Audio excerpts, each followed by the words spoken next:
having explained something about Vedic wisdom, obviously there's going to be serious objections, challenges from materialists. And I'd like to talk now something about scientism. Point out that scientism is actually a false doctrine. The doctrine of scientism says that only matter exists, only physical laws are active. But if you look around the world, we see immediately that it's nonsense. It's completely false. For example, now we have a video camera, a computer, microphones.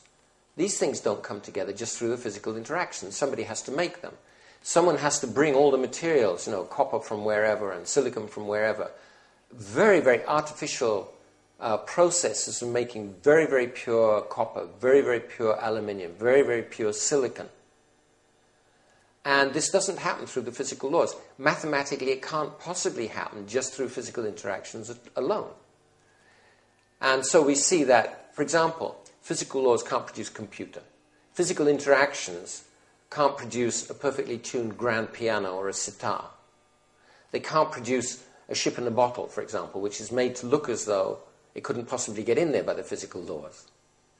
It can't produce a house made of cards, which is made in defiance of the natural laws. It couldn't make something like the Golden Gate Bridge, physical interactions. So we're surrounded by objects that couldn't possibly be produced just by the unaided physical interactions. So that means consciousness can do what matter can't do. So obviously there's another influence at work. Artificial objects, first of all, energetically, they can't come together by themselves because physical laws bring energy down and living beings bring energy up in terms of their position. They make skyscrapers, they make space shuttles in space, take them right outside the gravitational field. In terms of order, now, for example, argon it's an inert gas that's made from the atmosphere. It means it has to be condensed out of the atmosphere. Now, the probability that you'll get, say, for example, 10 kilograms of argon in one place out of the atmosphere, forget it. Mathematically, it's impossible that could happen, but it does happen. Human beings especially, living beings in general, we perform miracles from the point of view of physical laws. Then form, works of art, pictures. How on earth could pigments arrange themselves to make the form that suggests like the form of an object seen from a particular perspective? It's not going to happen. It's impossible. Engines, computers, the forms of these artificial objects can't come together just from the physical interactions alone. And then complexity. Simple laws produce simple systems. For example, crystals, organic crystals are pretty simple substances. Whirlpools, okay, they look complex, but the basic patterns are very simple. Rocks, clouds, and so on. They're not complex.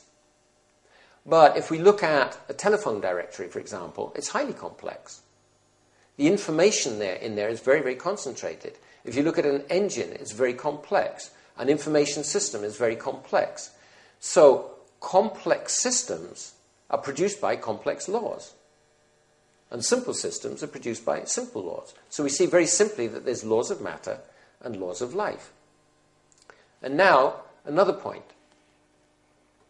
Information. We live in an information age.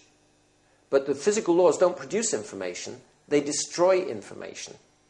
It's estimated that in 2007, human beings produced 1.5 exabytes of information. That's 1.5 million bytes of information. And mathematically, the probability that could happen just through the physical laws alone is roughly 1 with a million zeros to 1 against. How would you like to bet your life savings on that, those odds? It's ridiculous. It's not even a real number in the sense. It doesn't correspond to anything in the material world. So it means it can't happen. Why is that? It's very simple, because information isn't physical. A book is physical, the ink is physical, but the information in it is not physical.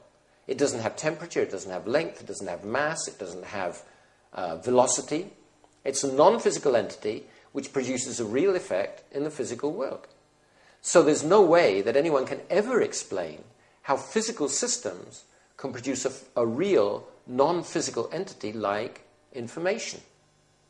Norbert Wiener is an MIT mathematician who founded cybernetics. He said, information is information, neither energy nor matter. Any materialism that fails to take account of this will not survive one day. So the conclusion is that not everything in the world can be explained in terms of physical interactions. Artificial objects and information, for example, can't be explained in this way. So there's a real non-physical influence. Professor Dawkins said, science boosts its claim to truth by its spectacular ability to make matter and energy jump through hoops on command. Okay, great. That means that science is neither matter nor energy because it's commanding matter and energy. So they're pointing out the same point themselves.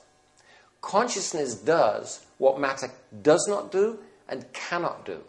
It's real and non-physical. And we see that all living entities constantly oppose the laws of nature. Birds are flying, kangaroos jump, and especially scientists specifically oppose the laws of nature. They oppose the laws of nature to investigate the laws of nature, and they help us to get free from the interaction or free from the influence of the laws of nature. Just like now it's getting a little warm in here, and we'll switch on the fan. Thank you, scientists. But the Vedic wisdom tradition says that's not the way to get free from the physical laws. You can only get free from the physical laws by developing your consciousness so that you understand that actually you're not physical. You don't really belong here in this physical world. We belong in the world of pure consciousness.